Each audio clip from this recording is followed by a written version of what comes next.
desde el control de la fisiología. Porque lo que vamos a revisar es cómo nuestro cuerpo trabaja, cómo automáticamente ante algún tipo de alteración que se esté suscitando, inmediatamente se despliega una respuesta.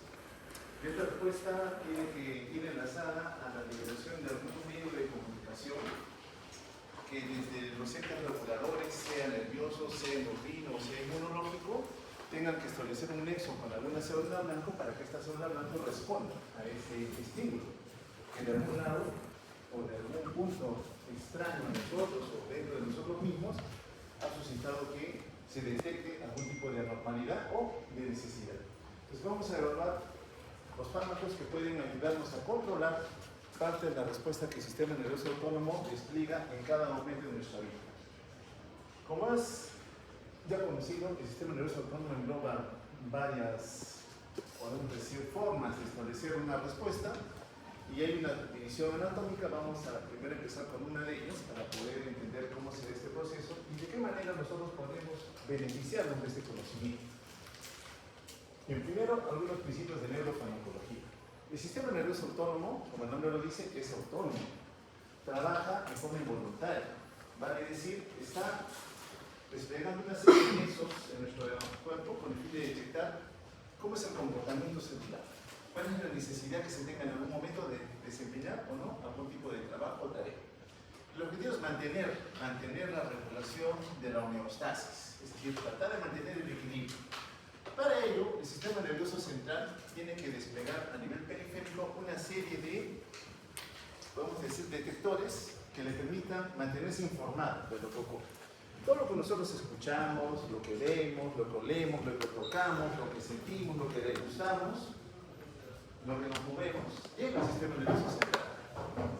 Todas estas señales llegan al sistema nervioso central. Lógicamente, a nivel de tronco cerebral, existe el primer filtro que determina qué señales son importantes o no. Nosotros en este momento estamos escuchando lo que yo estoy hablando, pero mi corteza determinará si lo que estoy escuchando es valedero o no para mí. Pero antes de llegar a la corteza, que es finalmente donde yo quiero que llegue, pasa algunos filtros. El primer filtro es el tronco. En el tronco está la sustancia reticular activadora ascendente. Esta sustancia reticular activadora ascendente filtra qué información es valiosa para mí. En este momento lo que estoy hablando probablemente, pero si alguien afuera comienza a hacer ruido, a hacer limpieza, a mover carpetas, esos son ruidos agregados. Pero tu tronco va a filtrar qué es lo importante de lo que no lo es. Ni bien ha atravesado el tronco, pasa al tálamo, a los dos tálamos, en donde ocurre el segundo filtro. Es decir, esa información, lo que yo estoy escuchando, ¿es importante realmente o no? Porque si lo es, yo tengo que remitirle el paso a la corteza. ¿Y a qué corteza? A la corteza frontal. ¿Por qué la frontal? Porque ella es la que se encarga de asociar la información. Esto que estoy escuchando realmente es lo que yo he leído. O estoy en contra, tengo que asociarle bien. ¿Cómo te llamas? Vale. Entonces, ya estableció un nexo conmigo. Su corteza frontal le tendrá la pregunta. ¿Es valioso o no? Y responde. Responde porque evidentemente tiene que definir la pregunta que me han hecho es por mi nombre. Le digo, ¿cómo te llamas? Patas. ¿Cómo te llamas? Camotes. Me están respondiendo, pero de una manera que es inadecuada. Yo indirectamente les prendo que su corteza de asociación ha sido dañada. ¿Por qué? No lo sé. ¿Ok? Entonces, mi sistema nervioso central tiene que recopilar la información, asociarla, integrarla y responder. Y tiene que responder de manera voluntaria, porque yo estoy haciendo, me estoy moviendo, estoy hablando, estoy conversando con ustedes, voluntario, somático, o de forma involuntaria. Para hacer mis tareas yo necesito que mis vísceras estén trabajando, pero unas vísceras más que otras. En este momento mi despliegue, mi necesidad de poder hacer desgaste energético involucra que aquellas vísceras que distribuyen la sangre, corazón, vasos sanguíneos, estén trabajando más. Porque necesito distribuir sangre para mis movimientos, para lo que hablo, para lo que voy pensando y ahora qué les digo, ¿cierto? Pues algunos aparatos o sistemas van a trabajar más, pero otros que no lo necesitan trabajan menos. ¿Okay? Yo puedo tener en este momento la necesidad, mi vejiga se está distendiendo. Ya llegué a 300 mililitros, ya tengo una sensación, algo como que mi vejiga está llena, pero puedo, entre comillas, contener ese deseo de emisionar. Pasará una hora más y de repente mi vejiga ya no está con 500, está con 800 o 1000. Ya tengo un deseo más imperioso, ¿cierto? Pero yo voluntariamente puedo contener voluntariamente. Significa entonces que parte de mi trabajo, parte de mi actividad va a ser somático, voluntario y parte va a ser involuntario. Hoy lo que vamos a realizar es la esfera involuntaria, no la somática. Una parte lo vamos a realizar al final, porque en algún momento yo necesito trabajar con mi esfera de movimiento, con mis músculos, músculo estriado. A veces necesito paralizarlos, bloquear la actividad del movimiento. Un paciente peleador, luchador, y lo tengo que intubar, por ejemplo. Tengo que darle soporte ventilatorio, está con fallo respiratorio, está saturando el 60%, se está agotando. Pero en su agotamiento, cuando comienza a caer la concentración de oxígeno, ¿eso qué es? Una señal de alarma. Es un peligro. ¿Me conviene tener una saturación del 60%? No. Un tronco cerebral, porque los quimioreceptores, ¿dónde están los quimioreceptores? En el callado óptico, ¿y dónde más? A nivel de la articulación cartílaga, ¿cierto? Le dicen al noveno par y al décimo par, ha bajado la cantidad de oxígeno. Inmediatamente van al tronco y el tronco detecta la señal y ¿qué respuesta emite? El tronco cerebral. Simpático, mi sistema de defensa. Mi simpático se tiene que activar. Mi corazón tiene que comenzar a bombear la sangre más rápido. Hace taquicardia. La fuerza contráctil se incrementa. Pero esa activación simpática que representa la liberación de un mediador, de una manera de comunicación, un neurotransmisor, también se libera aquí. Y ese neurotransmisor que se libera a nivel del sistema nervioso central, en este momento me mantiene despierto, me mantiene activo, son las catecolaminas. O sea, las catecolaminas en este momento me tienen despierto. Estoy cansado de la guardia, sí, estoy agotado, pero tengo que estar con ustedes. Significa que mi nivel de catecolaminas en esa hora tendría que incrementarse.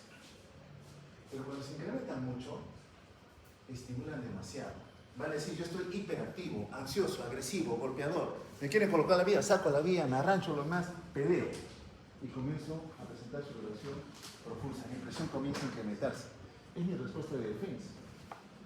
Entonces, ese paciente a cierto turbido, agitado, excitado, agresivo, ¿lo voy a poder intubar? No voy a poder intubar. Voy a tener que proceder a paralizarlo, para que me facilite con un laringoscopio ver las cuerdas vocales y meter un tubo a través de ellas. Significa que parte de la neurofarmacología, si bien es cierto, vamos a ver esfera involuntaria, va a ser trabajar con los músculos que permiten el movimiento voluntario. Porque utilizan el mismo neurotransmisor que en la esfera autónoma se va a utilizar. ¿Ok? Bien.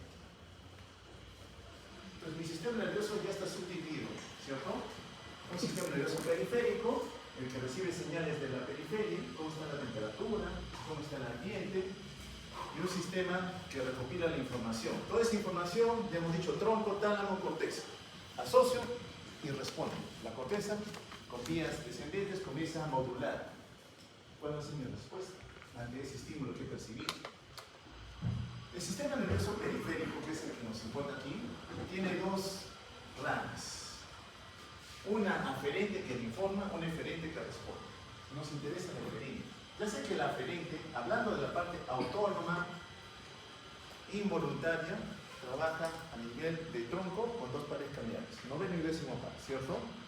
Pero vamos a ver hasta dónde llega, porque no es que abarque toda la anatomía. Bien, entonces la vía aferente ya hemos visto que viene de la periferia y la eferente viene respondiendo con dos ramas también. Una autónoma, involuntaria, yo no la puedo controlar, y otra somática. Ya sé que la somática establece movimiento, ¿ok? Músculo esquelético. Este de aquí no, este trabaja con las vísceras, músculo liso, músculo cardíaco. Con él yo no puedo interferir. ¿Ok? Somático, músculo esquelético. Lo demás, el resto de músculo, el resto de tensiones viscerales. Salud. Más reconocemos la labor de estas dos, ¿no? Simpático, parasimpático. Pero el otro grande está a nivel del tubo digestivo. Hay un sistema nervioso especial asociado al tubo digestivo. Uno cerca de la mucosa y otro entre las fibras musculares. La circular y la longitudinal. Por histología se acuerdan, ¿cierto? ¿Cuáles son los plexos? Muy bien. Los dos plexos, ¿no? Presentes, que modulan localmente. De repente ingirió un alimento que ya llegó a tener contacto con la superficie del enterocito y el enterocito, detectando alguna señal, responde. ¿Cierto? Responde. Porque localmente he detectado esa señal. Pero estos dos igual como había flujo sanguíneo local que con mediadores locales determinaba si se vasodilataba o ocurría la vasoconstricción, estos también pueden dominar muy, dado que este está trabajando, el otro va a dominar si es que en algún momento se activa. ¿Ok? Se activa. Bien, acá está nuestro sistema nervioso central, un conjunto de células especializadas en cumplir diferentes tareas, generan actividad eléctrica con el fin de cumplir algún tipo de función determinada. Pero están conectados a otras células más. Hay una barrera hematoencefálica que hemos comentado también, que es la que limita el contacto de cualquier sustancia con estas células, salvo que tenga algunas propiedades químicas, físico-químicas, hemos dicho, de lipo o hidrosolubilidad que faciliten o limiten el atravesar las membranas. Eso lo hemos comentado anteriormente. Pero, evidentemente, esta célula especializada tiene que tener alguna forma de comunicarse y de responder. Si hablamos del sistema nervioso, su forma de comunicarse debe ser con liberación de neurotransmisores. El sistema nervioso se comunica célula a célula, o una que ordena a otra que obedece, a través de la liberación de neurotransmisores. El cómo yo, una célula de la corteza cerebral, me comunico con otra célula, una neurona a otra, es liberando neurotransmisores. Pero estamos viendo aquí que esta célula nerviosa despliega un conjunto de ramificaciones, las famosas dendritas, que a su vez se comunican con otro conjunto de neuronas más, con las cuales tenemos que establecer un nexo. Aquí, por ejemplo, le está llegando una terminal nerviosa, aquí otra terminal nerviosa. Quizás esta terminal libera un neurotransmisor A y la otra un neurotransmisor B. Si me expongo al A, me activo. Si me expongo al B, me inhibo. ¿Ok? Entonces, yo célula, trabajo con un conjunto de células, pero recibo información de otras. Dependerá qué señales estoy recibiendo en ese momento. Una que me estimule o una que me inhibe. Por tanto, van a existir neurotransmisores en clasificación general que estimulan una activación celular y otras que la van a limitar. ¿Ok? Para eso sirven los neurotransmisores. Ahora bien, ¿cómo se transmite entonces la señal? A través de la liberación de una serie de péptidos de pequeño tamaño. Muchos de ellos, en su origen, necesitan aminoácidos. Muy bien, tenemos diferentes conexiones con acumulación de neurotransmisores. Aquí tenemos uno muy famoso que es el glutamato. El glutamato está en el citoplasma de esta célula nerviosa y se almacena en vesículas, cuya membrana es similar a la membrana plasmática. ¿Ok? En algún momento, esa vesícula que está depositando, acumulando, guardando glutamato, se va a ver impulsada a adherirse a la membrana plasmática. Se adhiere a la membrana y apertura la liberación de ese neurotransmisor. Llega al espacio sináptico y busca a nivel de la membrana postsináptica algún componente en ella con la cual puede interactuar. ¿Cómo le llamamos a ese componente? Receptor. Entonces tiene que ser un receptor que responda al glutamato. ¿Cuáles son los receptores de glutamato? Los receptores AMPA y los receptores NMDA, N-metil-D-aspartato. ¿Cierto? Glutamato es un neurotransmisor excitador por excelencia. Es el que mueve, el que excita y trabaja con calcio. El calcio es el otro animador de la fiesta. Cuando entra una célula, activa. ¿Me conviene que el calcio esté activando continuamente una célula? No, debe ser temporal. Pero cuando tu membrana no es capaz de eliminar el calcio, está sobreexcitada, en estado hipermetabólico. Aquí, por ejemplo, nos está faltando el neurotransmisor, ¿no? Nos está faltando el agotamiento, el cansancio, el distractor, ¿no? Me distrae. Una vez que está interactuando con su receptor, cumple una tarea. O estimulo o inhibo. En este caso es inhibidor o estimulador. El glutamato es estimulador, perfecto. Pero no está estimulando continuamente. En algún momento el glutamato que se liberó, interactuó con su receptor, tiene que ser degradado. Es decir, en este espacio tendría que haber algún sistema enzimático que destruya o que permita su ingreso o su recuperación por la terminal presináptica. ¿Ok? Es decir, el efecto no es permanente, no es eterno. Tiene que apagarse de alguna manera. Esta es una ruta que utiliza el simpático, la liberación de catecolaminas. También necesita otro aminoácido que debe ingresar al interior de esta célula, la tirosina, y sufrir la exposición a una serie de sistemas enzimáticos que a nivel del citoplasma de esta neurona produzcan un neurotransmisor madre, que es la dopamina. La dopamina es una catecolamina que está en el citoplasma citoplasma de la neurona. Como tal, tiene que ingresar a la vesícula. Como dopamina ingresa a la vesícula. Y una vez que ingresa a la vesícula, recién se convierte en norepinefrina. La norepinefrina se produce, en otras palabras, dentro de la vesícula y se almacena como tal. Hasta que llega una señal nerviosa que le diga que la membrana de la vesícula se fusiona con la membrana plasmática y vacíe a esa catecolamina en el espacio sináptico. Sale la norepinefrina, por ejemplo, busca su receptor. Si es catecolamina, bien usted, es un receptor que responde a ella, son receptores adrenérgicos, produce una respuesta. Y una vez que produce esa respuesta, de alguna manera, esta catecolamina debe ser degradada o recuperada. Se debe recuperar para volverse a almacenar en la misma vesícula. Bien, importante saber que el nivel presináptico, con esta catecolamina en especial, también se expresa un receptor para ello. Esta es una terminal adrenérgica. Libera una catecolamina. Actúa como su receptor postmembrana, lejos. El nivel presináptico también es un receptor para ello.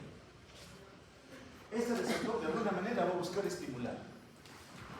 Yo lo liberé. Yo soy pre, ustedes son postsinápticos. Llega la catecolamina y estimula. Pero yo, pre, tengo un receptor también para la catecolamina. Esa catecolamina se une a mi receptor y cuando se une me dicen ya no le den más. Es decir, en la post estimulan. Conmigo me dicen apaga. Van a decir, pero sí es el mismo receptor. Sí, pero es una subfamilia diferente. ¿Okay? Entonces quiere decir que una catecolamina va a interpretar como un receptor de los cuales existen varias subfamilias, en los cuales en un caso puede estimular y en otros casos puede inhibir. Tenemos que aprender a reconocer cómo es que actúan estos receptores cuando se unen a esa catecolamina. Aquí hay otra, la serotonina, otro neurotransmisor por excelencia. Trabaja con catecolaminas, mantiene el estado de ánimo. La serotonina a nivel del sistema nervioso central establece el comportamiento, la actitud, la fortaleza, la resiliencia para responder ante situaciones de estrés. Tú tienes poquita serotonina, probablemente tengas un estado de apagamiento, aplanamiento emotivo, emocional. En casos severos ya colindan con la depresión. La depresión, la fisiopatología, es que tenemos poca serotonina, junto con catecolaminas. Entonces, si yo ya sé que el evento es esto me falta en el estado depresivo, ¿qué debo hacer? Aumentar la cantidad de serotonina en el espacio sináptico para que esta persona con depresión no tenga ese comportamiento que yo titulo como algo anormal. ¿Ok? Eso a nivel del sistema nervioso central. Pero a nivel periférico cumple otras tareas. Serotonina tiene otras tareas diferentes. Estamos hablando del sistema nervioso central. Otra ruta peptidérgica, el ATP. Reconocemos al ATP como una molécula energética, ¿cierto? Pero también es un neurotransmisor. El ATP también es neurotransmisor. Y como tal, actúa también con sus receptores hasta que en algún momento una enzima lo degrada. Por tanto, deja de estimular. Y la vía colinérgica. No son los únicos, pero son los más determinantes. La vía colinérgica trabaja con acetilcolina. Igual se sintetiza en el citoplasma, ingresa al interior de la vesícula, se deposita hasta que llega la señal nerviosa que pide su liberación. A nivel postsináptico encuentra sus receptores, pero también se encuentra con una enzima que destruye a la acetilcolina. Vale decir, en conclusión, que un neurotransmisor se libera porque hay alguna señal que busque establecer algún tipo de respuesta celular. La respuesta yo no sé si va a ser positiva o negativa. La cuestión está que llegó al espacio postsináptico, interactúa con un receptor, estimula un nivel, no lo sé, pero pasado un tiempo, ese neurotransmisor se destruye o se recupera o pasa a otro lugar por el fin de que ya no siga produciendo esa respuesta. ¿Ok? Entonces, esta célula nerviosa tiene conexiones con otras rutas más. Repito, su respuesta va a depender qué neurotransmisor se está liberando. Si te digo glutamato, es excitador. Pero si te digo GABA, GABA es inhibidor. Puede ser que algunas terminales sean con liberación de glutamato, voy a activar, o la otra sea GABA. ¿Okay? Depende. ¿Quién se está liberando en ese momento? Para determinar finalmente la respuesta que voy a tener con ese paciente. Bien, entonces ya sabemos cómo es que se comunican. ¿Liberando qué? Neurotransmisores. Existen diferentes tipos de neurotransmisores. ¿De qué depende la respuesta? Uno, del tipo de neurotransmisor. ¿Y dos, de quién? Del tipo de receptor. ¿Ok? ¿Qué receptores? De receptores que van en contra de una tarea determinada. Muy bien. Los cuerpos neuronales que controlan esta tarea están en el tronco o en la médula espinal. Los cuerpos neuronales que controlan esa tarea están en el tronco o en la médula espinal. Y estos cuerpos reciben la denominación de primera neurona. Preganglionar. Primera neurona está ahí. Preganglionar.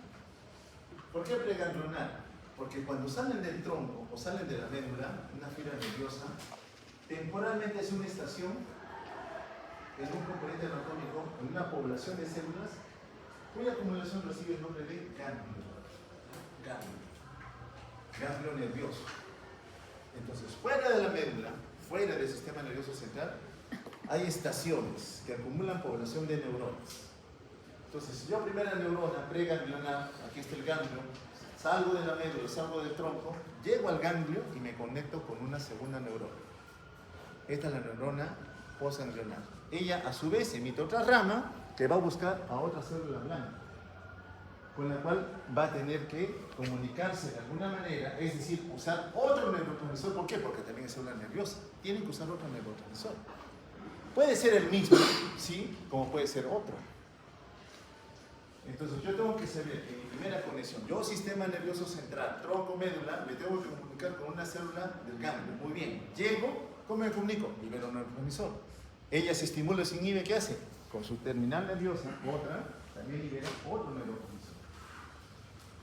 Entonces esta es la neurona postganglionar. Hasta que llego a su célula blanca, aquí llegó, liberó su neurotransmisor y esta tiene que responder.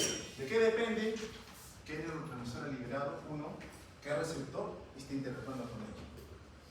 No olviden ello. La respuesta cerebral depende. Uno, neurotransmisor que se liberó. Dos, ¿qué receptor estoy expresando con el cual interactúa ese neurotransmisor? Simpático y parasimpático. Parecieran ser que existe una pugna entre los dos, en realidad no existe. En este momento, ¿estamos activos o en reposo?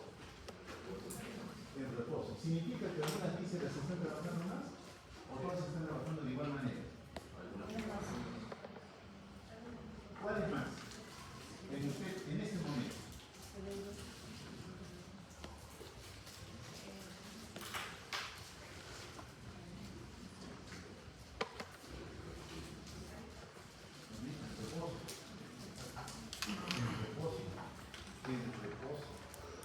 En reposo. Ahorita no hay peligro, ¿cierto? No hay dinero. Vamos a hacer un examen que decide su base de ciclo o no. No se me estrés. Porque es nuevo el reposo. Es decir, la situación ha cambiado. Tranquilos, ahorita todos estamos bien, pero de repente los meten en una situación de estrés o hay un movimiento telúrico muy fuerte, todos se estresan, ¿cierto? En ese momento, ante ese nuevo evento, esa nueva señal, nuevo estímulo, tu sistema nervioso autónomo deja de mantener la prevalencia del uno y predomina el otro, porque hay necesidad.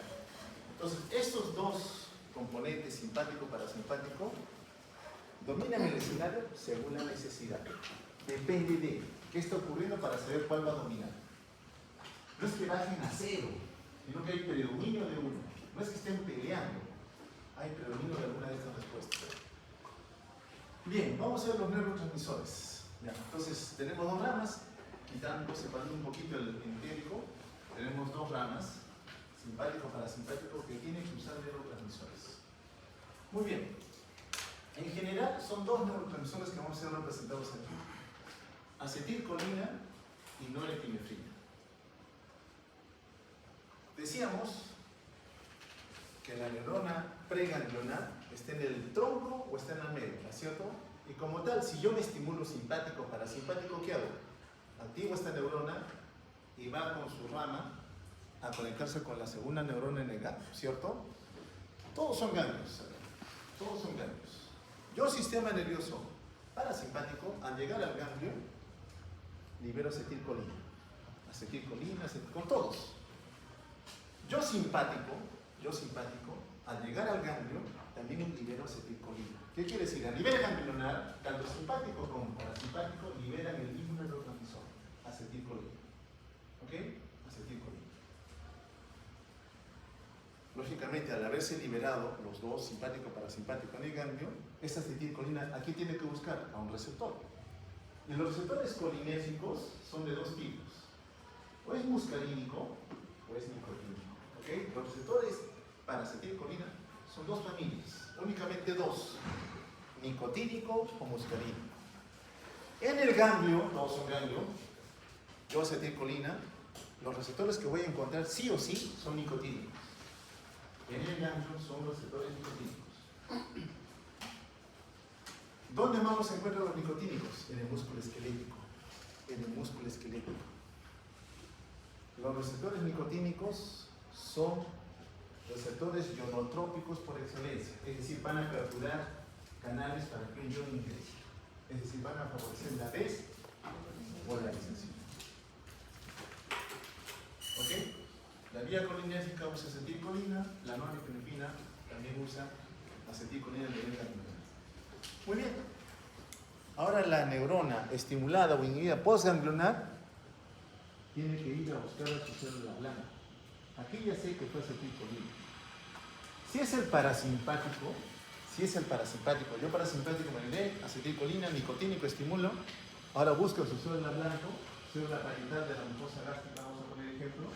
¿Qué voy a liberar? Yo parasimpático, acetilcolina. Es decir, el parasimpático en toda su ruta siempre libera acetilcolina. Siempre. Parasimpático es fiel, acetilcolina.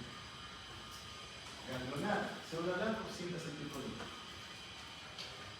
En cambio, el simpático, en el ganglio, forzosamente libera acetilcolina. Pero a nivel postganglionar, la mayoría de veces va a usar su propio neurotransmisor, una catecolamina. Y nosotros tenemos tres catecolaminas en el cuerpo. Hemos dicho, la madre es dopamina. Luego en la vesícula se produce, ¿no? Me falta la tercera, la epinefrina. Son tres catecolaminas. Dopamina, norepinefrina y epinefrina. Se parecen, ojo, se parecen. ¿Y cómo se parecen? El receptor puede interactuar con los tres. ¿Okay? El receptor adrenérgico para esas tres categorías puede interactuar con los tres. ¿Por qué se parecen? El parasimpático siempre es acetilcolina. El parasimpático, la mayoría de veces, su neurotransmisor va a ser norepinefrina. Pero el simpático, en algunos órganos diana, vuelve a utilizar acetilcolina. El simpático es un neurotransmisor de estrés, vuelve a usar acetilcolina. ¿Dónde? Por ejemplo, glándulas sudoríparas. Las glándulas sudoríparas se exponen por vía simpática a acetilcolina. Recuerda, simpático la mayoría de veces es nora o norepinefrina. Pero en glándula sudorípara produce otra vez acetilcolina. Cuando el simpático se activa, repito, comenzamos a sudar. La sudoración es por activación simpática. Y produces tanto sudor que tu piel está pegajosa. Ese es simpático. Esa es respuesta simpática. Entonces, tenemos nuestro sistema nervioso autónomo que utiliza neurotransmisores, los cuales pueden tener en la célula dos tipos de receptores, nicotínico y muscarínico. A nivel ganglionar y a nivel de músculo esquelético son nicotínicos. Los nicotínicos, entonces, dos lugares: ganglio y músculo esquelético. El neurotransmisor que se utiliza aquí, tanto la parte somática, movimiento voluntario liberando acetilcolina, como el parasimpático acetilcolina, como el simpático acetilcolina. ¿Ok? Entonces, en la unión neuromuscular, estos receptores nicotínicos, algunas veces les llaman NM de músculo, NN de ganglio, por si acaso. Pero son nicotínicos. A mí me interesa simplemente que recuerden que son nicotínicos. Músculo esquelético a nivel ganglionar. Entonces, ahora vemos la esfera somática, voluntaria. Desde la médula, la motor neurona indica al músculo lo que tiene que hacer. De frente va ella. Llega al músculo esquelético, libera acetilcolina, ¿encuentra qué receptor? Nicotínico. ¿Qué hace con el nicotínico? ¿Qué es ese receptor? ¿Es metao o ionotrópico? ¿Cuál es? Ionotrópico. ¿Quién entra? El sodio. Cationes, ¿cierto? Entra el sodio para despolarizar. ¿Con qué objetivo? ¿Para liberar a quién? A otro componente, a otro estimulador, a otro animador. Calcio. Cuando el calcio esté en el músculo libre, mayor cantidad, hay contracción, hay movimientos. En el músculo hay más calcio, más movimiento, más fuerza contraria. El músculo liso, vasoconstricción. O sea, donde esté el calcio dominando, en ese momento se estimula el músculo. ¿Ok? Muy bien, este es músculo esquelético, somático. Pero a mí me interesan estos de acá. Miren, sale desde la médula, y encuentra a nivel periférico un componente ganglionar. Un ganglio autónomo, otro ganglio autónomo. Aquí, la esfera simpática. Llega al ganglio que libera acetilcolina. Encuentra su receptor nicotínico y desde el ganglio sale la neurona postganglionar y busca sus células blanco. Las células blanco del sistema nervioso autónomo, simpático, parasimpático, son todas las estructuras viscerales. Desde la cabeza, glándulas sudoríparas, la saliva misma, los salivales, por ejemplo, la secreción de jugos gástricos, estómago, intestino delgado, al enterocito mismo, al hígado, al páncreas, la vesícula, todos son estimulados por la esfera autónoma. Vale decir, cara, boca principalmente, vísceras del tórax, vísceras del abdomen, aparato genitourinario, todo es autónomo.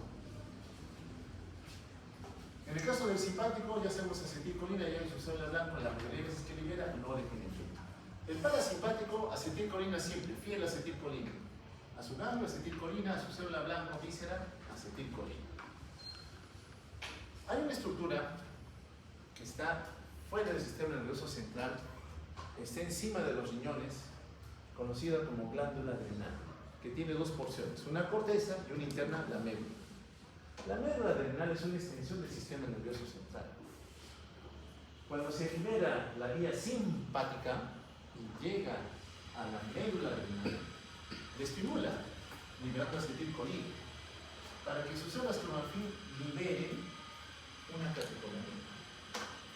La médula adrenal es un almacén de catecolaminas. La médula adrenal es almacén de catecolaminas.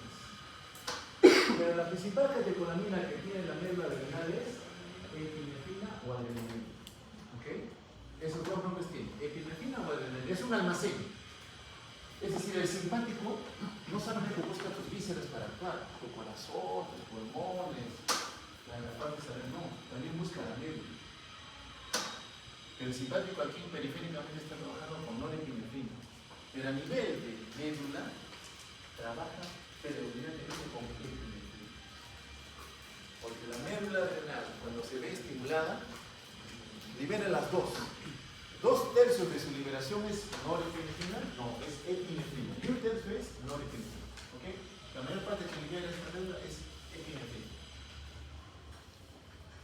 Entonces, simpático, todos a nivel ganglionar, obligados a usar acetilcolina. A nivel postganglionar simpático, más utilizar norepinefrina. Y al nivel de la glándula sudorípara, libero acetilcolina. Libero acetilcolina. La parasimpática siempre es acetilcolina. ¿Ok? Bien, la anatomía. Ya sabemos cómo trabaja, ¿cierto? A nivel ganglionar siempre es acetilcolina, a nivel postganglionar si es parasimpático sigue siendo acetilcolina, si es simpático mayoritariamente es norepinefrina. En algunos escenarios libera acetilcolina. Bien, pero ¿cómo está distribuido anatómicamente? El componente ganglionar simpático está delante de la columna vertebral. Está delante y a los costados, una cadena. Vean ustedes que en rojo están llevando a todas las vísceras, tanto del tórax como del abdomen y de la pelvis. ¿Okay? Más acá arriba, el C1, se va hasta más o menos el L4, L5 y emite las ramas, buscando su ganglio, todos buscando. Cuando llega a su ganglio, ¿qué libera? Acetilcolina. El ganglio postganglionar va a buscar a su célula blanca, que pertenece a un órgano, a una víscera. ¿Qué de particular encontramos?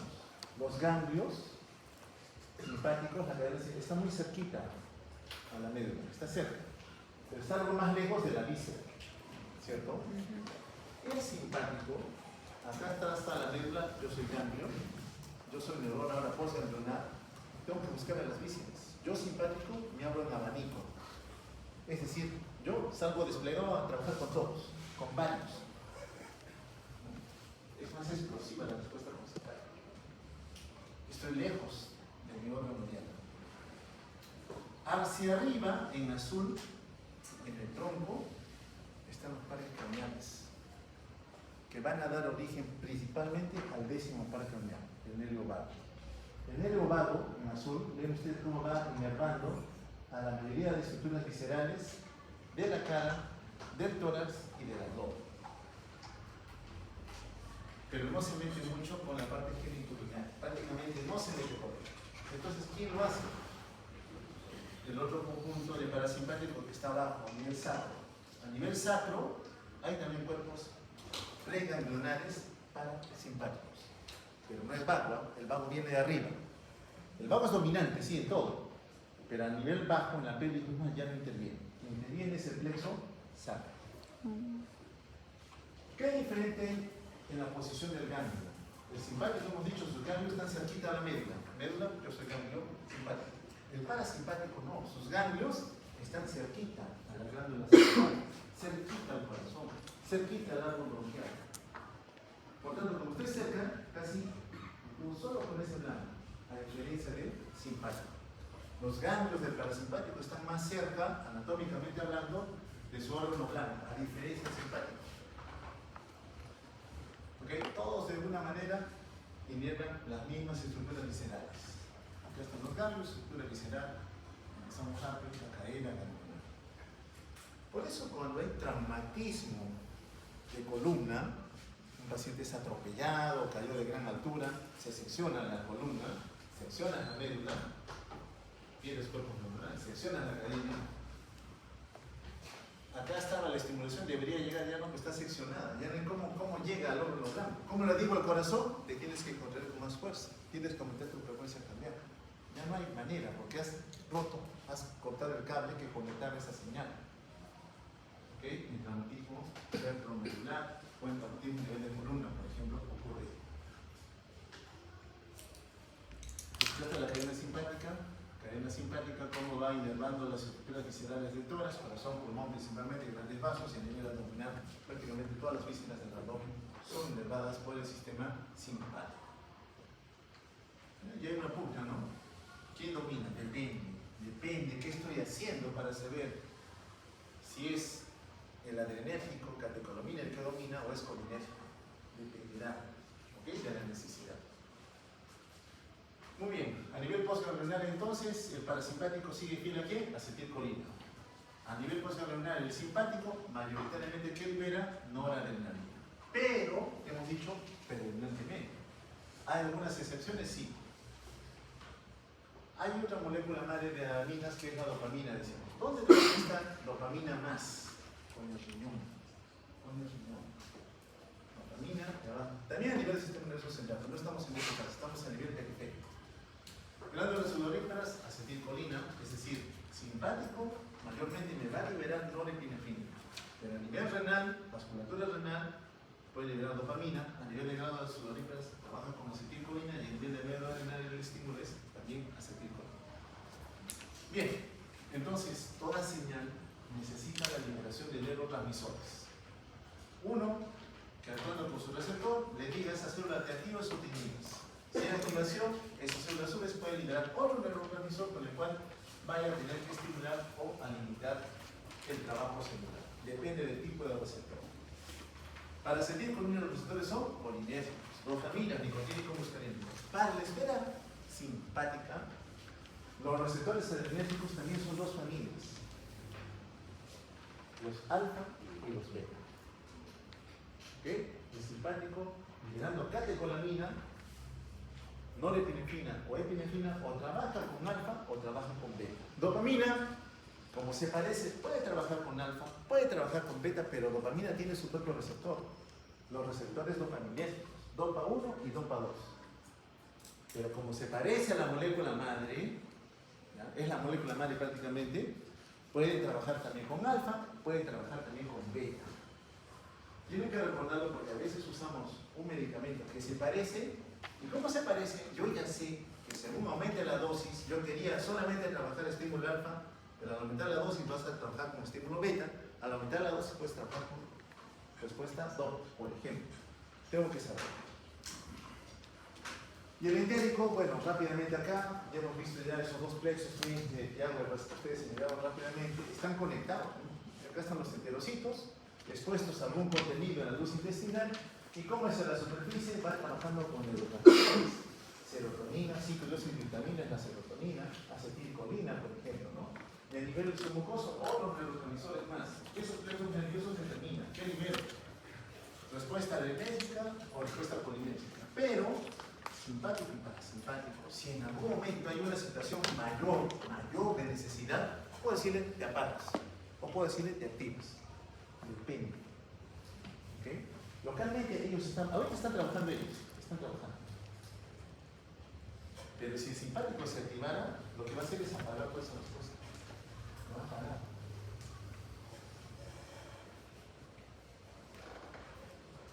Entonces, una célula va a responder a la exposición a un neurotransmisor. Positiva o negativa. Si en un momento alguno de los jefes mayores, solo uno domina, libera un neurotransmisor X, esta célula puede activarse o puede inhibirse, a la par que lo haría el otro si estuviera dominando el escenario. ¿De qué depende entonces esto? ¿De qué depende de que domine uno u otro? No es que estén peleando. Uno dominará en un escenario, otro va a dominar en otro escenario. ¿Okay? Va a depender. ¿Cuál es el ambiente donde estoy yo? Nuestro ancestro, ¿no? En el que salía a cazar. Lo pusimos de ejemplo también, ¿no? Sale a cazar. Y se enfrenta a un ambiente hostil. Todas son fieras salvajes. Ya me metí, estoy en el medio. ¿Qué hago? Todas son fieras salvajes. Todas me quieren matar. ¿Cierto? En ese momento yo tengo que tener un sistema de respuesta. Es la zona peligrosa, el valle prohibido, en el planeta de los simios, ¿no? Cuando César le dice a los sonatas, ¿qué dice el planeta de los simios, no? La primera película, ¿la han visto? Cuando dice, no vayan al valle prohibido, ¿no? El profesor Recio le dijo, no vayan, porque él sabía la verdad. Si no la han visto, tienen que verla. Un clásico, el planeta de los simios. Entonces, yo me enfrento a una zona peligrosa, sé que hay fieras salvajes.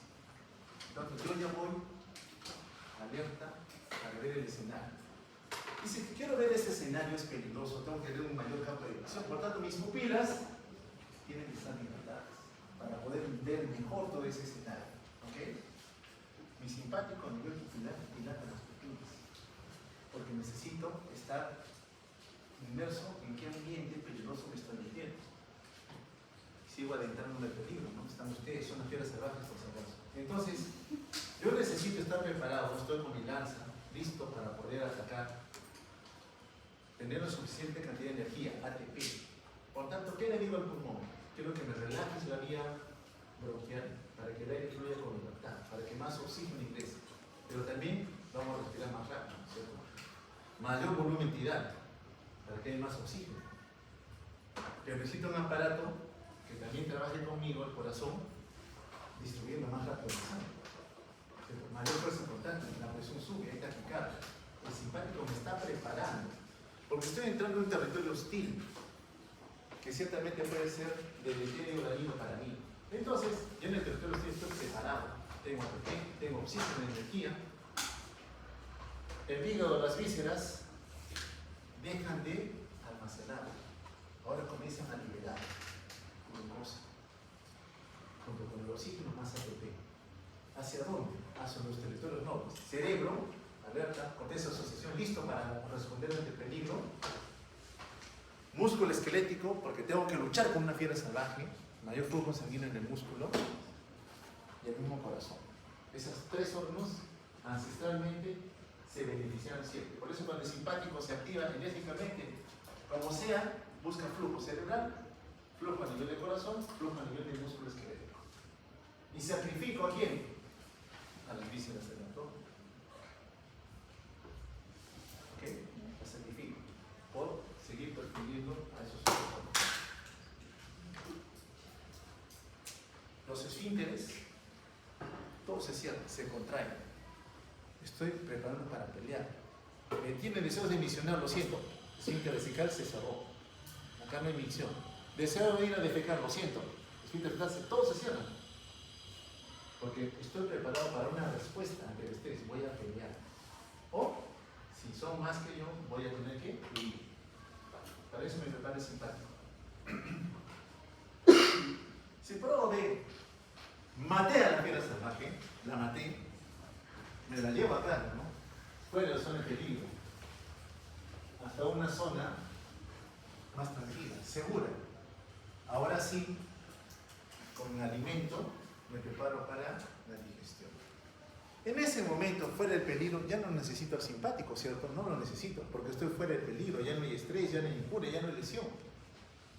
Me preparo para la digestión. Y para la digestión necesito al otro sistema, al parasimpático. En ese momento parasimpático, más producción de saliva, más liberación de enzimas digestivas, porque voy a comenzar a comer. Prepara el estómago para que vaya secretando tener más jugo gástrico, es igual al intestino, al páncreas. El hígado se prepara para almacenar, ¿cierto? Ahora sí hay peristaltismo, los intestinos se mueven para llevar el alimento. Mira cómo domina el parasimpático. En ese momento no necesito el simpático. Ya no hay peligro, las pupilas se comienzan a correr porque ya no hay peligro. Porque estoy lejos de la zona peligrosa. Por eso pregunto, ustedes en este momento están en reposo, tranquilos, escuchando. O sea, ustedes son parasimpáticos, lovers, ¿no? En este momento. Pero si hubiera un peligro, simpático se va a tener que retirar inmediatamente. ¿Sí? Entendemos la diferencia. ¿En qué momento se activa? Cuando hay necesidad de algo. Simpático es cuando hay peligro, lesión, agresión, de cualquier tipo. El simpático se va a activar. El parasimpático es cuando estás fuera de la zona peligrosa. Ya hemos visto esos terminales, no vamos a hacer redundancia en esto. Vamos a ver el simpático. Para la lucha o para la huida, el simpático, ¿no? Hay peligro, cerebro rápidamente, con esa asociación responde. Simpático, tienes que afinar todo. Trabajan con todas. Después tienes taquicardia, taquimia, hipertensión arterial, diaforesis, ansiedad. Estás listo para la pelea. En cambio, el parasimpático no. Él es tranquilo, es más perezoso. Está cerquita, repito, a su célula diana, a diferencia del simpático. En el simpático la respuesta es mucho más aparatosa, mucho más llamativa. Y la voy a ver, chicos. Cuando sus pacientes estén en estrés, la van a ver ansioso, agitado, medio confuso, agresivo, taquicárdico, taquipleico, hipertenso, diaforético. Él está haciendo uso de su primera línea de defensa. Te está avisando que su cuerpo está siendo atacado. Médicamente tienes que decir por qué, qué cosa lo está agrediendo. Porque de estar así en algún momento, unos minutos, unas horas, va a comenzar a caer. Ya no está taqui, está bradi. La saturación que está bien comienza a caer, la presión comienza a descender. De estar excitado, inquieto, agresivo, va a estar tranquilo y ese ya no está molestando. ¿No le han dado o no? Porque ya sus catecolaminas ya no tienen mayor poder de producción. Ya no hay respuesta. Se está botando. Yo tengo que detectar la primera señal de peligro. ¿Cuáles son los dos signos que decíamos? Usted tiene que detectar que el simpático ha detectado a su vez que hay un peligro, una amenaza. Son dos taquis. Dos taquis. Taquicardia y taquimia. Cuando tú veas que tu paciente está haciendo taquicardia, cuando está haciendo taquimia, su simpático está activo. El simpático se activa por gusto, no es involuntario. Él ha detectado el peligro. Y cuando detecta el peligro, ese corazón late más rápido. Y tú comienzas a hiperventilar. Él está detectando el peligro, tú no te has dado cuenta. Él sí ha detectado que hay algo que está amenazando la vida. Y tú médicamente tienes que detectarlo. Vas en shock, no esperes a ver al paciente hipo de ellos. Al inicio es simpático, está compensado, está compensando, hasta que en un momento se agote la respuesta. Entonces, por ejemplo, la vía aferente, cayó la presión de perfusión, hay hipotensión arterial, trombocentera, despegó la respuesta. Hay una respuesta inmediata. Las señales ya las vimos, ya rápidamente se van a establecer con dominio de alguno de los jefes. A veces trabajan entre los tres, sistema inmune, endocrino y el nervioso, trabajan juntos con el fin de alejarlos de la zona de estrés. Bien, todas las vísceras entonces están inervadas. Simpático aquí, sus ganglios muy cerquita de la médula, se despliegan en abanico hacia los vísceras del abdomen, a diferencia del parasimpático, hacia arriba está el nervio vago y hacia abajo el plexo sacro, ¿no? Bien, los neurotransmisores. Ambos usan una manera de comunicación. Si es simpático, ya terminal, cerca solo no tiene, porque si bien al terminal todos son acetilcolina, que hemos dicho, el simpático más utiliza norepinefrina. Y el parasimpático utiliza acetilcolina. En ambos escenarios, cuando se liberan, buscan a nivel postsináptico su receptor para determinar algún tipo de respuesta. Eso a nivel periférico. A nivel del sistema nervioso central hay conexiones, ¿cierto? Pero desde la corteza, la primera neurona le dice a la segunda neurona en la médula que haga un movimiento X, un grupo muscular determinado. Neuronas de tanto lado. Pero entre ellas también hay conexiones. Y a veces hay circuitos neuronales. Desde el tronco hasta la corteza. Esto sería sencillo si siempre había un único neurotransmisor. Vamos a poner ejemplo. Dopamina. Siempre es dopamina. Solo dopamina. Pero la cosa se complica cuando no solamente va a ser dopamina, va a ser serotonina, va a ser norepinefrina, por ejemplo, los que también se vayan a liberar. Entonces también aquí, en algún momento, algunas señales dominan con un neurotransmisor y el otro domina otro neurotransmisor. Pero este es a nivel central. ¿Qué me interesa si estamos hablando del sistema nervioso periférico? Sí importa. Porque cuando yo utilizo alguna droga que intente manipular al sistema nervioso autónomo, estimulando, mimetizando a un neurotransmisor, o bloqueando al mismo neurotransmisor, esos neurotransmisores también están acá. Significa que si yo bloqueo periféricamente a uno, podría perjudicar también estas señales aquí. ¿Ok? ¿Por qué? Porque el sistema nervioso central también utiliza esos mismos neurotransmisores. Y cuando yo apago a uno, supongamos que apago al de color fucsia, lo apago, porque estoy bloqueando su señal. ¿Quién domina? El celeste. Pero el celeste está dominando demasiado, por tanto van a ocurrir efectos adversos que yo no quería tener en ese grupo de pacientes. ¿Okay? Bien, acá están los lugares, los neurotransmisores, sus receptores. Entonces es un mundo muy grande, macro, demasiado. Solamente voy a detenerme cada vez que el concepto sea importante, por si acaso. Los motivos solamente son para poder alcanzar cuán grande es esto de la neurofarmacología.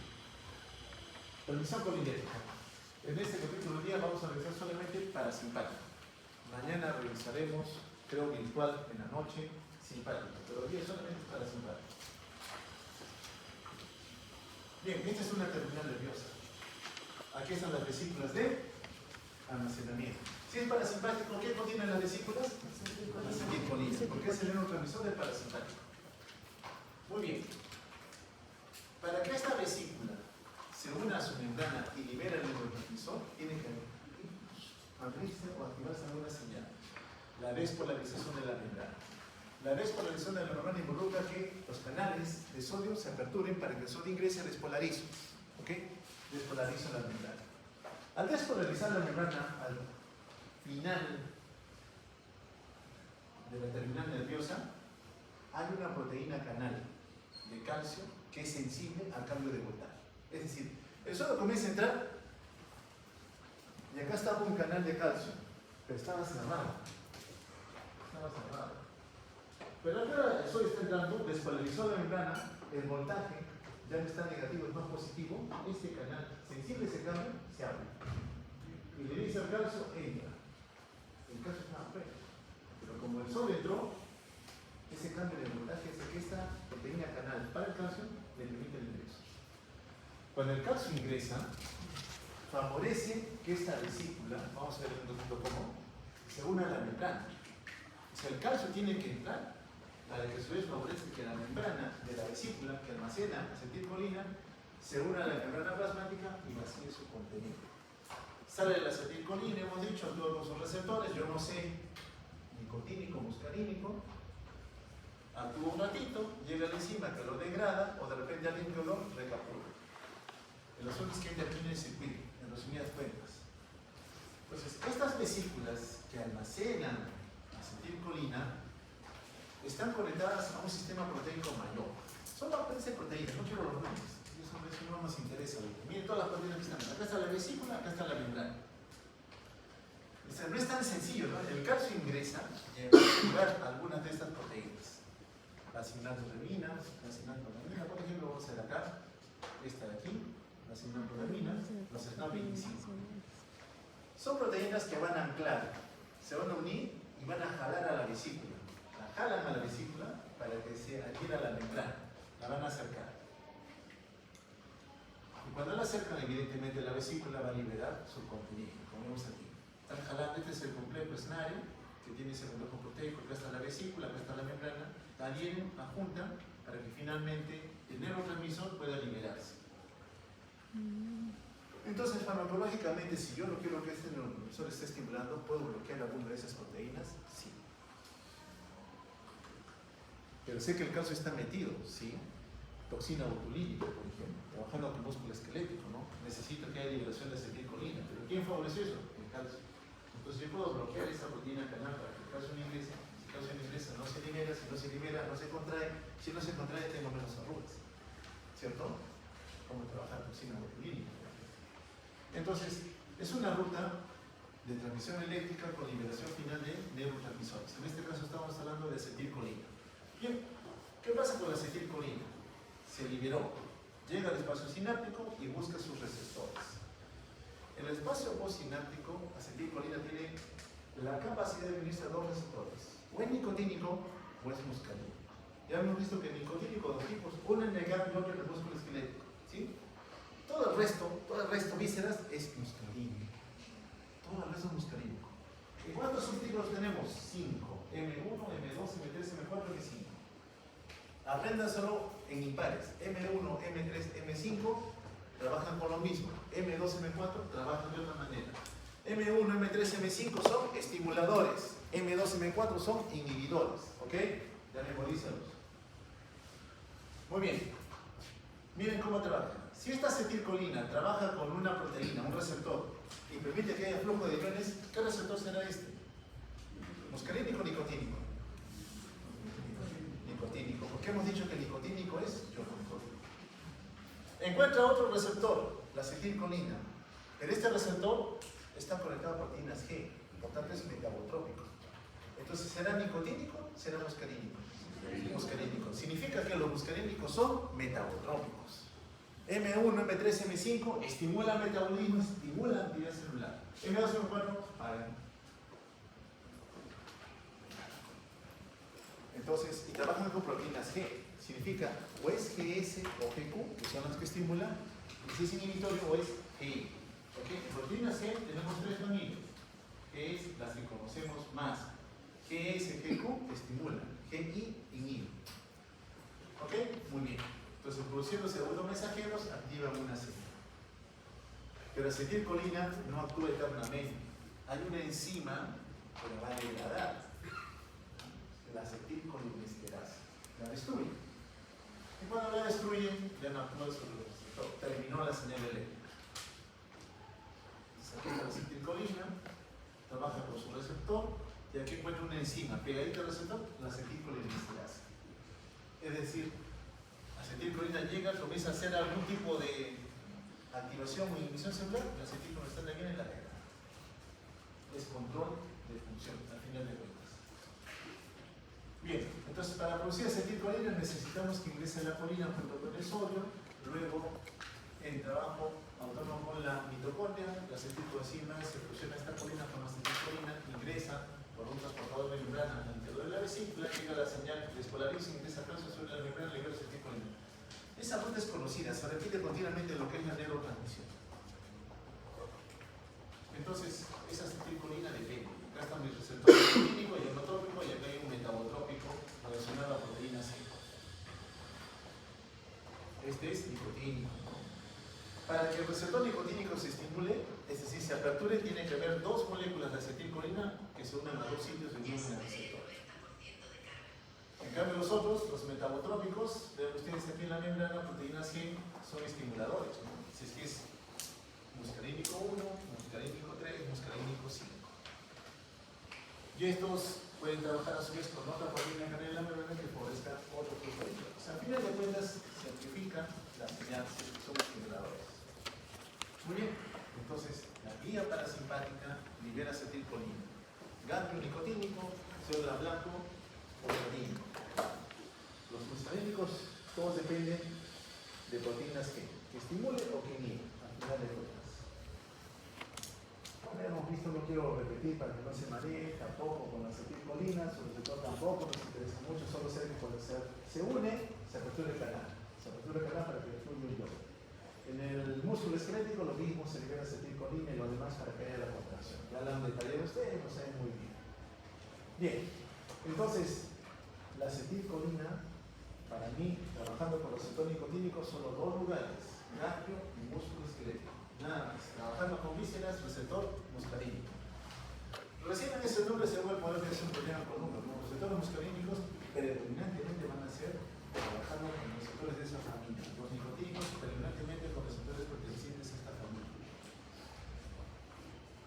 ¿Qué quiere decir esto? ¿Que no son exclusivos? No. Yo puedo tener una sustancia química cuyo poder de acción sea con este receptor muscarínico, pero si aumenta mucho la concentración, esa misma sustancia podría actuar también con los nicotínicos. Sí, podría, si es que la concentración es mayor a la que terapéuticamente deberíamos utilizar. Ocurre también, solamente actúa con receptores nicotínicos, pero si aumenta mucho la cantidad de esa sustancia, podría también arrastrar a los muscarínicos. Es decir, la exposición a alguna sustancia extraña puede también buscar a los receptores que no le pertenecían inicialmente con los cuales hubiera tenido que interactuar. Bueno, lo mismo receptor ionotrópico nicotínico, lo mismo aquí, ya lo conocemos. Aquí sí me voy a hablar de la acetilcolinesterasa, ¿no? La acetilcolinesterasa, esta enzima, se une a la acetilcolina en la degrada, ¿no? Hidroliza su composición para que haya menos neurotransmisor disponible para interactuar con una célula. Bien, esto sí nos importa, los receptores. Decíamos, los receptores de acetilcolina son dos, nicotínicos y muscarínicos. Los nicotínicos ya sabemos dónde están, vamos con los muscarínicos. Son 5. De los 5, importan los M3. ¿Por qué los M3? Porque los M3 están desplegados en la cara, vísceras del tórax, vísceras del abdomen. Ahí están, son los M3. Casi al pierde, yo te digo, ¿quién favorece que haya mayor peristaltismo? ¿Quién favorece que haya mayor secreción de ácido clorhídrico? ¿Quién favorece que haya mayor secreción de moco? Muscarínico M3. Tú ves al cielo, es M3. M1 está a nivel tubo digestivo un poco, sí, sistema nervioso central. M2 en corazón, sí nos importa el corazón. El parasimpático en el corazón hace lo contrario al simpático, ¿no? Baja frecuencia cardíaca, baja frecuencia constante, pues M2. M4,5 sistema nervioso central. Entonces los M3, esto nos importa. Están, repito, en todas las vísceras receptoras del abdomen en el nivel de la cara. Este nicotínico, estos son los muscarínicos. Receptores metabotrópicos por excelencia. Acciones. ¿Qué es lo que hacen los receptores muscarínicos? Evidentemente los M3. En todo lo que son las vísceras, buscan estimular la secreción. Tubo digestivo, que se secreten jugos gástricos, jugos intestinales, enzimas, movimiento. Igual que el páncreas también, aumenta su secreción. Entonces, los receptores muscarínicos en tubo digestivo favorecen que haya mayor secreción de fluidos. Pero en el arco bronquial también hay una cosa. Los muscarínicos aquí pueden hacer que haya mayor secreción de muco. Pero a mí me conviene que el árbol bronquial, el bronquio, tenga moco dentro. No me conviene, porque obstruyo el orificio, el conducto por donde el aire fluye con libertad, ¿cierto? Entonces, hay algunos escenarios patológicos en donde el bronquio de esta persona tiene mayor secreción de moco. Por tanto, el aire entra con dificultad. Y peor, no sale con la misma facilidad, se queda atrapado dentro del pulmón, aumenta el volumen residual. Ejemplo, el asma bronquial. Ejemplo, la bronquitis crónica. O sea, la luz bronquial está obstruida por moco. Entonces, si yo digo, quien está produciendo ese moco es este receptor, no me conviene, ¿qué haría? Señor Castillo, ¿qué haría? Lo inhibe. Un bloqueador M3. O sea, es lógico. Si me está molestando, dale una droga que bloquee.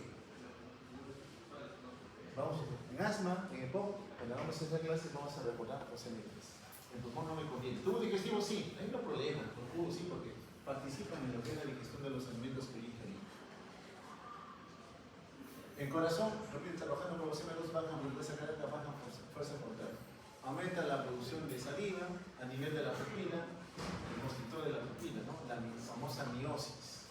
El parasimpático tiene ese efecto, ese impacto. Ahí se ve. El músculo no les interesa, pasamos rápido. Bien, las drogas que afectan la actividad. Entonces, podemos tener algo que mimetice, que sea como el parasimpático o algo que lo bloquee. ¿Okay? Entonces, mi farmacología parasimpática es a mimetizar, parecerme, o a buscar bloquear. Si voy a mimetizar, tengo un conjunto de drogas que vayan mejor de esa manera. En algún momento lo voy a necesitar. Si quiero bloquear, va a depender. Actuando en la ruta de liberación de acetilcolaminas a su degradación, por ejemplo, no quiero que se produzca, no quiero que ingrese a la vesícula, no quiero que haya liberación desde la vesícula misma unidos a la membrana plasmática o directamente ir a bloquear a los receptores. Acción directa. Esta es acción indirecta, esta es acción directa. Ahora bien, yo tengo receptores, ¿cierto? Solamente quisiera actuar con una familia de ellos, no con todos.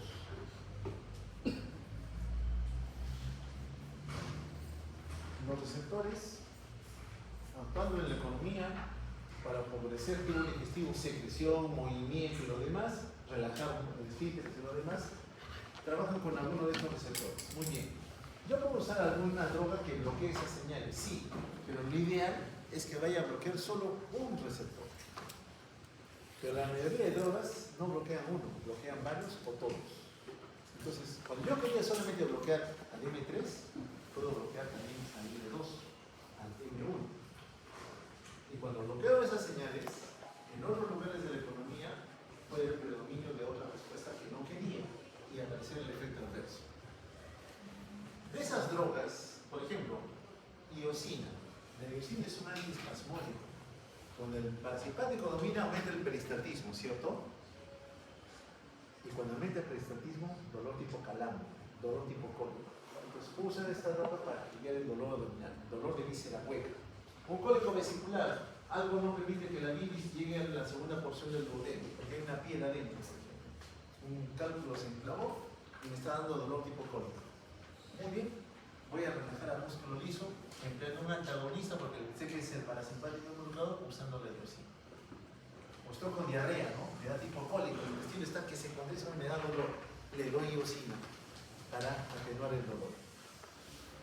Pero es no selectivo. Es decir, voy a bloquear el peristatismo, pero voy a meter a bloquear otras señales más.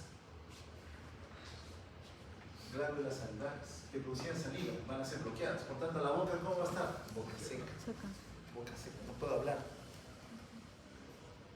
La contracción del cristalino que se acomoda para la visión cercana y lejana se altera, visión borrosa. ¿Okay? Para ir a usar ese medicamento. Hay unos más que otros. La atropina es un antagonista por excelencia. ¿Qué es lo que hace? Se une al receptor. Y si une al receptor, evito que la acetilcolina cuando llegue interactúe con la atropina. Pero actúa en todos los receptores. ¿Okay? O sea, son inespecíficos.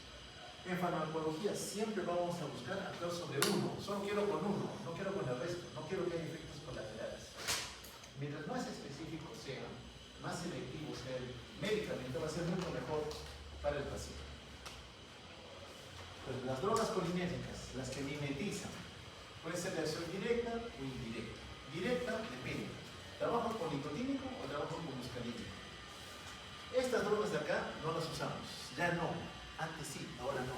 Mucho efecto colateral. Muscarínicos usamos todavía, sí, algunos. Pocamente los usamos. Los ésteres de colina. Nos vamos a ver en otro tipo. O sea, mimetizando al parasimpático, poco lo usamos. Esto es de acción directa. De acción indirecta es bloquear la enzima que destruye la acetilcolina. La acetilcolinesterasa. Yo acetilcolina tengo que encontrar que célula blanca. Para el movimiento que utilizo, el joven último, para generar movimiento, la acetilcolina, ¿con quién actúa? ¿Con qué receptor? Nicotínico. Pero ¿qué pasa si ese receptor nicotínico está unido a otra molécula, a un anticuerpo? ¿Habrá movimiento? ¿Qué habrá? La señorita de lentes, ahí. ¿Qué habrá?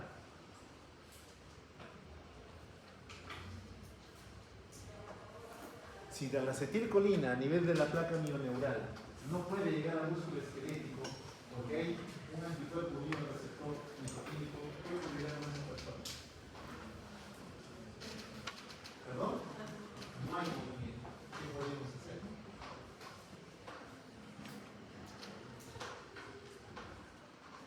Yo acetilcolina quiero trabajar con este receptor nicotínico. El cuerpo está ocupado por una sustancia química. ¿Qué podría ser yo? Generar un antagonismo con ¿qué? ¿Qué significa eso, señor Castillo? ¿Qué significa antagonismo competitivo? En la clase pasada. Que dos sustancias que interactúan con un receptor, ambas compitan. Pero ¿cuándo esta va a ganar? Cuando aumente su concentración. Si yo acetilcolina quería actuar con mi receptor, pero está ocupado por un anticuerpo, ¿qué tengo que hacer con la acetilcolina? Aumentar su concentración. Pero es destruida por la acetilcolinesterasa. Entonces, ¿qué hago? Bloqueo a la acetilcolinesterasa. ¿Ok? Hay una enfermedad en medicina que se llama miastenia gravis. La miastenia gravis es una enfermedad autoinmune. Tu cuerpo produce autoanticuerpos contra los receptores nicotínicos. IgG. Y se une a ello. Llega la acetilcolina y encuentra ocupado el espacio. El músculo ya no se mueve. El paciente se paraliza, hace parada respiratoria y se muere. Se muere. El tratamiento es darle un inhibidor de la acetilcolinesterasa. ¿Para qué? Para que haya más acetilcolina. Para que genere qué cosa farmacológicamente? Antagonismo competitivo. Que compitan por el mismo receptor. Yo le voy a ayudar ¿cómo? Haciendo que haya más acetilcolina. ¿Ok? O sea, si me ayuda en ese lugar, sí. Ahí sí usamos esta droga. Tenemos dirección corta y dirección prolongada, ¿no? Hay dos componentes que en medicina tenemos. No los usamos para cumplir un fin. No los usamos para un fin. Para nosotros, saludable, no. Pero la labor que algunas personas desempeñan en el campo obliga a utilizarlos. Quizás más los órganos fosforados, los insecticidas industriales. Pues cuando vemos a nuestros, podemos decir, agricultores fumigando sin vestimenta adecuada, sin equipo de protección. Y mencionamos la vez pasada que hay muchas sustancias que se absorben por diferentes superficies. Los órganos fosforados son muy liposolubles, se absorben por cualquier superficie. Y si no tengo EPP, equipo de protección personal, estoy fumigando y el viento viene hacia mí, toda la insecticida que estoy vaciando hacia una planta determinada se impregna en mi piel y se absorbe rápidamente. ¿Y qué va a pasar? Este órgano fosforado se une covalentemente a la acetilcolinesterasa. ¿Qué significa un enlace covalente? Muy fuerte. Difícilmente lo vas a sacar. Y estás bloqueando. ¿Y qué va a haber ahora en abundancia? Acetilcolina. Esta acetilcolina busca todos sus receptores. Vamos a generar un síndrome colinérgico, aparatoso. Ahora sí, domina el parasimpático. ¿Qué pasa con la frecuencia cardíaca? Disminuye. El paciente entra en radicardia. Radicardia, nos va a hacer radicardia. Hay acetilcolina en abundancia, tubo digestivo. ¿Cómo están las deposiciones?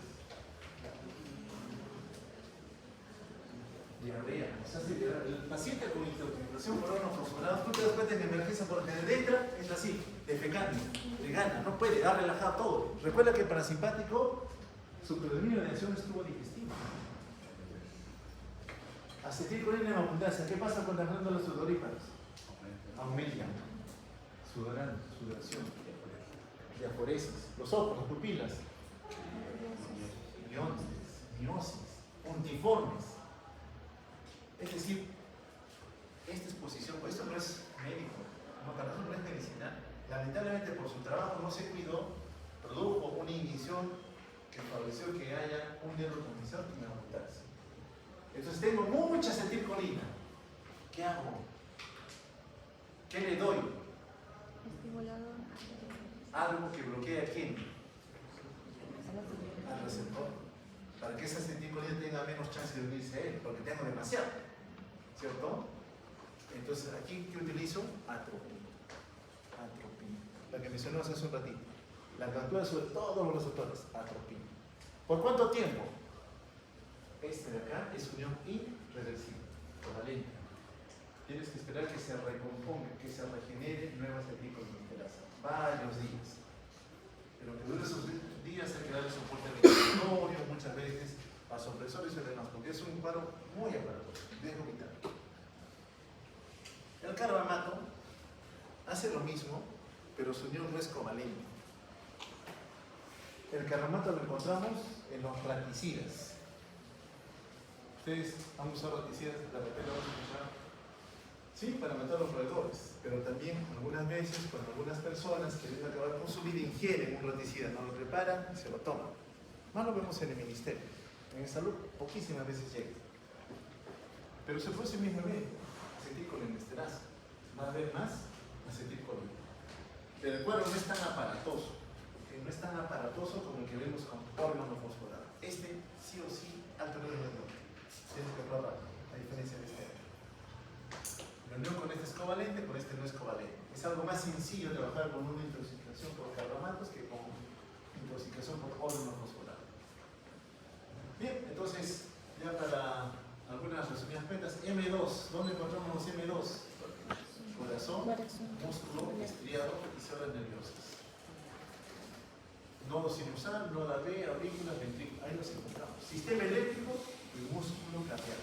Ahí lo vas a encontrar los M2. Por eso cuando tienes mucha acetilcolina, baja fuerza contráctil, baja frecuencia cardíaca. ¿Ok? Los M3, se me ha dicho usted que es importante, sí, todo lo que es músculo liso, glándulas, desde la saliva, estómago, intestinos, ahí están metidos los M3 y también el corazón. ¿Ok? Entonces, básicamente van a trabajar con tubo digestivo para lo que faciliten el vaciamiento. Agentes, muchos, ¿no? Podemos intentar hacer algo, pero el poder no es tan determinante con las drogas que van a intentar mimetizar o bloquear la vía parasimpática. Algunas de estas están acá, las voy a mencionar de qué manera podrían ciertamente ayudarnos. Modulación de la motilidad gastrointestinal, claro, si se está moviendo mucho el dolor crónico, alguien que bloquee la iosina, serotonía, ojo seco, ¿no? Glaucoma, aumenta la presión intraocular, mareo antiemético. Algunos, miastenia gravis ya lo comentamos, lamberito. Lamberito limita que el calcio ingrese. En miastenia gravis es el receptor, ¿okay? No es el ingreso de calcio.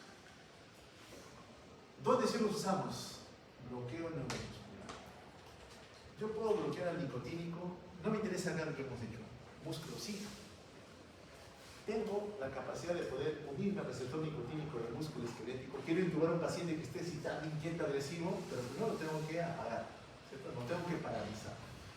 Entonces tengo drogas que trabajando con ese receptor nicotínico se unen a él y ya no se despegan por un periodo de tiempo, paralizan al paciente.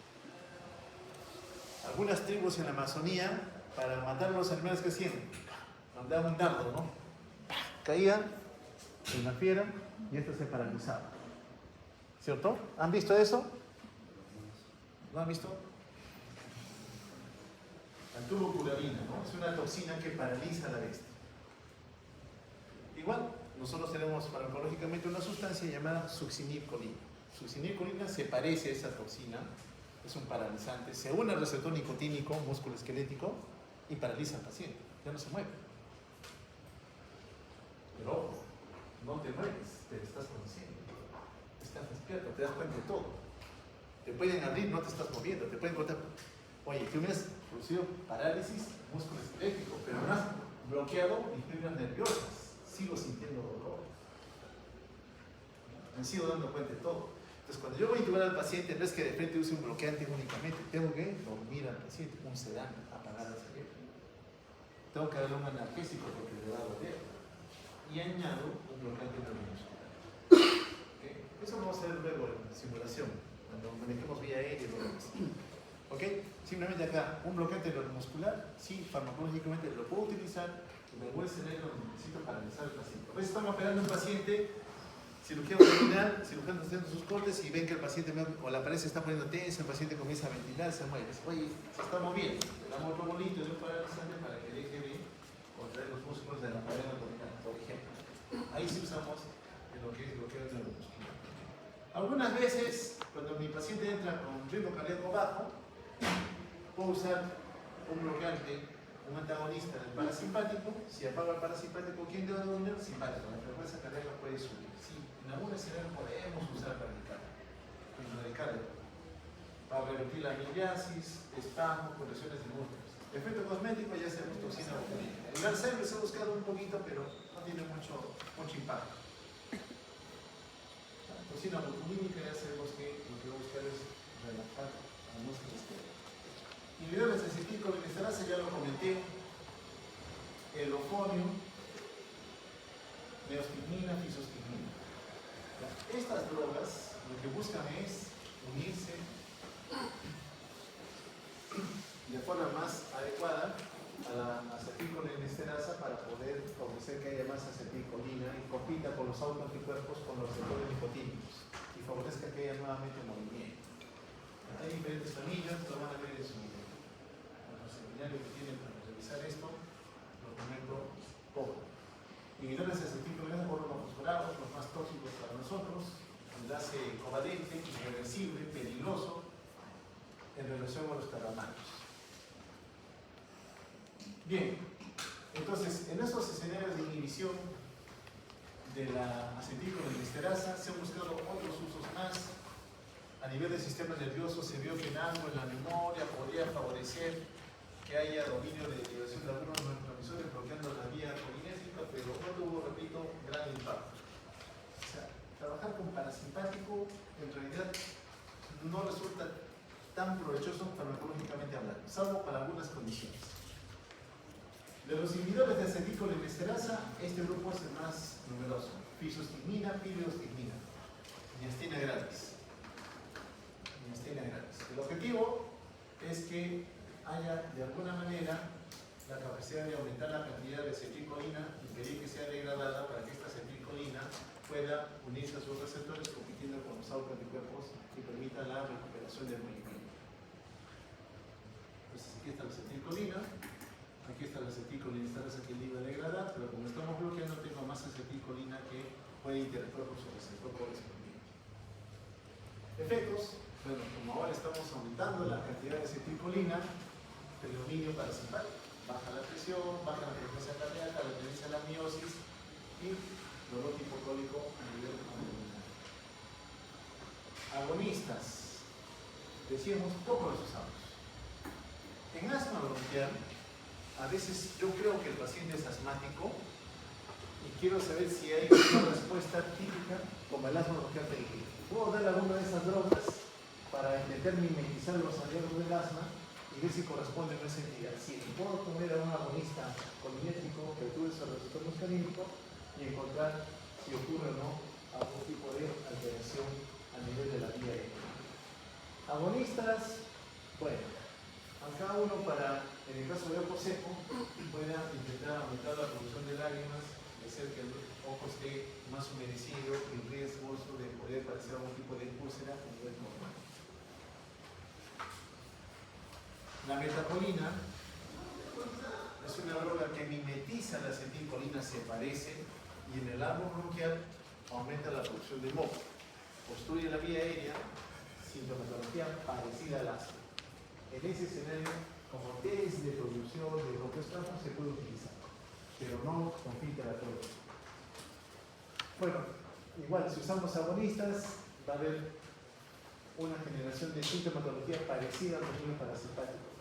Parasimpático que domine, diarrea, acúfenos, miosis, puede haber tenemos vesical, puede haber también náuseas, vómitos. Depende de lo que yo vaya a buscar hacer. Parasimpático, recuerden ustedes que lo que busca es, a nivel de pupilas, favorecer la contracción pupilar. Entonces, si yo bloqueo esas señales, puedo favorecer el efecto contrario. Niastina gravis, ya lo comenté, son autoanticuerpos en la membrana postsináptica. Lo que hago es bloquear la acetilcolinesterasa para que haya más acetilcolina que compita con esos receptores. Acá están los bloqueantes neuromusculares, subsililcolina. Los bloqueantes neuromusculares son dos familias. Soy bloqueante neuromuscular. Llego al espacio sináptico, me uno al receptor nicotínico y lo despolarizo. Oye, pero si despolarizo el movimiento, sí, pero es un ratito. Lo despolarizo y no me despego. Y sigo unida a él. Por tanto, al inicio hubo movimiento y después ya todo se paralizó porque estoy ocupando el sitio de unión de la acetilcolina. Eso hace la succinilcolina. Es un bloqueante neuromuscular. Como despolariza, se llama despolarizante. Se llama despolarizante. ¿Cuál es la acción? En 5 o 10 minutos el paciente recupera movimiento. Drogas que mimetizan a la nicotina, en realidad no hemos conseguido utilizarla para fin terapéutico, salvo los chicles de nicotina para el que tiene hábito de adicción al tabaco, por ejemplo. No son efectos adversos que beneficiosos con derivados de nicotina. Bueno, anticolinérgicos, también tenemos antirreceptor muscarínico, antirreceptor nicotínico, o aquel que vaya a regenerar la colinesterasa. Hemos dicho que en intoxicación por órgano fissurado, en intoxicación por carnaval, la sustancia química bloquea acetilcolinesterasa. Por lo tanto, tengo más acetilcolina. Aquí tengo regeneradores, hacen que la acetilcolinesterasa vuelva a actuar, que vuelva a degradar la acetilcolina. La encima de la cabeza, estas de acá, donde se necesita. Drogas anticolinérgicas, antinicotínicas, las de poder útil médico, bloqueante neuromuscular. Sí, estas de Gamilo no. Antimuscarínico, idealmente que sea selectivo. M1, M3, M5, esos son los que nos importan más. Bien, como toda droga que yo la doy para acción periférica, a veces el poder de acción compromete a otras esferas que yo no tengo. Una droga anticolinérgica sobre los receptores muscarínicos actuará sobre el sistema nervioso central, cardiovascular, es decir, si bloqueo, ya no hay parasimpático que actúe sobre ellas. Si sé lo que hace el parasimpático con cada una, sé la respuesta que voy a obtener en cada señal. Entonces, siempre que yo bloqueo una señal, voy a encontrar un impacto en los órganos diarios. Tengo que estar preparado y conocer qué es lo que hace. Los antagonistas, bueno, ya lo comentamos también. Si yo antagonizo al parasimpático, el simpático va a dominar. Si tengo un paciente intoxicado por órgano fosforado, mucha acetilcolina, ¿qué le doy? Atropina. Muy bien, la atropina va, ocupa el sitio de unión, la acetilcolina no puede actuar. Como ya no puede actuar el parasimpático, lo que voy a encontrar es respuesta simpática. Cuando yo trato a un paciente con intoxicación por órgano fosforado con atropina, ¿qué busco? Que la frecuencia cardíaca que esté en 40 suba a 60, 80, 100, 120, vertical, porque el simpático domina. Las glándulas, como hay mucha acetilcolina, mucha saliva, ahora sí, boca seca. Cuando hay mucha acetilcolina, ya no defeco. Empieza la constipación, dolor hipocólico, por efecto de bloqueo del receptor colina y simpático. De estos antagonistas de receptores muscarínicos, el que nos queda hoy en día para dolor hipocólico es la escopolamina o virosina. Buena para el dolor hipocólico, comercialmente hay varios productos que se asocian a su indicación, cólico vesicular, cólico intestinal, por ejemplo, cólico renal, todo lo que sea dolor asociado a víscera buena, todo lo que sea dolor de contracción de músculo liso, de escopolamina. Lo malo es que puede producir sedación o alteración en las secreciones orales de boca seca, como les comentaba anteriormente. De esto de última generación, no hemos conseguido gran impacto. La toxicidad, bueno, pacientes pediátricos sobre todo, ¿no? A veces les damos, como tienen acceso a drogas del adulto, pueden inducir efectos tóxicos para el paciente pediátrico, ¿no? Todo relacionado al tubo digestivo y al tracto respiratorio. Toxicidad colinérgica nicotínica, bueno, pocas veces la vemos nosotros porque no usamos muchos bloqueantes neuromusculares, pero si hubiera oportunidad de estar expuestos a receptores nicotínicos, componente cardiovascular deprimido, ¿no? Se deprime. Y puede haber generación de ritmos cardíacas fatales también para el paciente. Los antagonistas, aparte de los que son despolarizantes, tenemos los no despolarizantes. Tenemos otra familia de bloqueantes neuromusculares, no es la succinilcolina, también se une al receptor, pero no le hace nada. Se une al receptor y solamente bloquea que la acetilcolina no se pueda unir a él. Vamos a pasar esto. Y acá está la succinilcolina, ¿no? La succinilcolina, cuando se une, es un bloqueante neuromuscular, se une al receptor nicotínico del músculo, despolariza, hay un poco de movimiento, pero como no se despega, se paraliza luego. Este es rápido, de segundos. En cambio, el no despolarizante, succinilcolina, por ejemplo, es el rocuronio, beturonio, panturonio, se unen al receptor nicolínico, pero no le hacen nada. Solo evita que más acetilcolina se pueda unir a ellos. Bien, con eso ya terminamos entonces. Cada vez que yo bloqueo a la activación parasimpática, sé que de alguna manera el simpático va a dominar y voy a encontrar todos los efectos colaterales que el simpático suele tener en ese escenario. ¿Okay? Cada vez que yo vaya a bloquear. Idealmente todo bloqueante, todo antagonista debería ser lo más selectivo posible. Si no lo es, me expongo a que aparezcan efectos adversos colaterales por el uso de ese grupo de medicamentos. ¿Ok? Bien. Esto es lo de conceptos solamente introductorios de neurofarmacología. Porque drogas parasimpáticas usamos poquito. Pero vamos a ver algunos escenarios en donde sí vamos a tener que ver cómo es que van a trabajar. Lo que más vamos a usar en la siguiente clase, las drogas de acción sobre el sistema nervioso simpático. Bien, ¿alguna duda, comentario que tengan? ¿Están agotados también?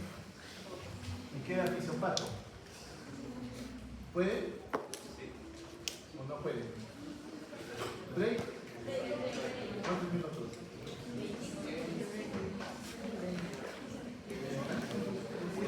Son las 10.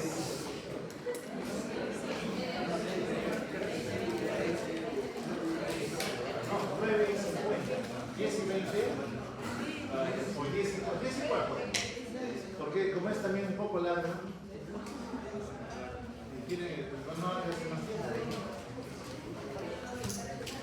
Mañana sí hacemos farmacología del sistema nervioso autónomo simpático virtual.